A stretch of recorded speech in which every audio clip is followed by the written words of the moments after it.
Of course, God is amazing as we begin to look at Ecclesiastes, the ninth chapter that we will call Hope Incomplete. And I'm redoing it because I originally called it Hope in Obscurity because this chapter begins with some famous statements about life's obscurity, and it's going to seem to end with some famous statements about life's obscurity. And in the middle, he is going to offer us a little bit of hope for negotiating life, even when we don't understand it, if we go back to a familiar theme of simplicity in appreciating our work or the simple things that we have around us. As he begins in the first few verses, going roughly from verse 1 through verse 6, with this perspective on life's obscurity and maybe even its seeming futility or the vanity that he talks about back in the first few chapters. But here he's going to talk about the way life seems obscure in the way that trying to do right does not seem to pay out. And even when you know it in general, sometimes when you are in the midst of the obscurity of, okay, when does right actually pay out? And when does it just kind of, then that can sometimes take us back to confusing places. As he notices round about verse 2, that the same thing happens to both the righteous and to the wicked, to the good and the evil, the clean and the unclean, to the one who sacrifices and the one who doesn't sacrifice at all, the good as to the sinner, the one who swears as to the one who shuns an oath. And he's going to sum it up in verse 3 by saying, this is an evil in all that is done under the sun, that the same event happens to all, making it seem like there is no benefit or payout in trying to do right.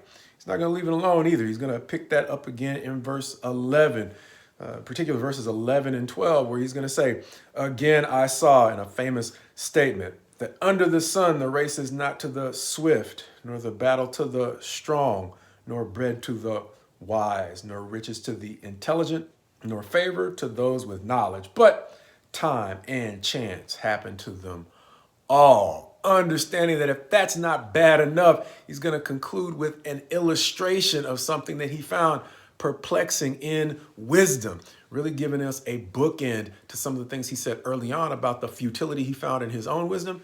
Here in chapter 9, he seems to give us an illustration of the way in which, once again, wisdom can simply produce disappointment, beginning in verse 13. I have also seen this example of wisdom under the sun, and it seemed great to me. There was a little city with few men in it, and a great king came against it and besieged it, building great siege works against it. But there was found in it a poor wise man, and he by his wisdom delivered the city. Yet no one remembered that poor man.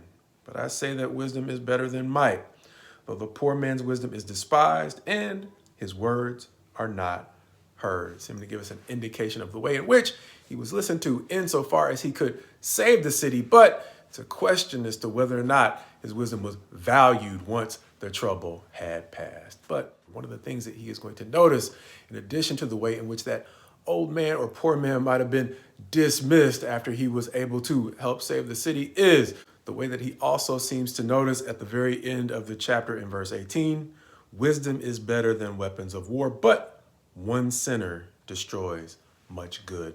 Thus our title, Incomplete, helping us to remember that no matter how much good we do, it's impossible to see all of the ways in which that good can come to nothing because of one thing left incomplete. In this chapter, it is one sinner who remains not so much committed to the good of the city, but to something that can undermine its success. Understanding that the threat is not always external, sometimes it is internal. And he's going to start the next chapter in the first verse, talking about the ways in which, verse 1, dead flies make the perfumer's ointment give off a stench. So a little folly outweighs wisdom and honor, talking about the ways in which we can be incomplete in our wisdom, thus self-destructing. And then finally, toward the end of the entire book of Ecclesiastes, he's going to notice the way in which, as the older folks sometimes say, a little bit of knowledge can be a very dangerous thing. As he is going to say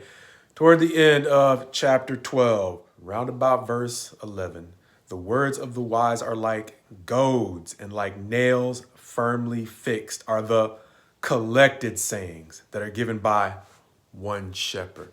understanding that we can take a verse or two to say just about anything. But Solomon, or the writer of Ecclesiastes, seems to be noticing something that we will hear again in the new covenant, and that is, man shall not live by bread alone, but by every word that proceeds out of the mouth of God.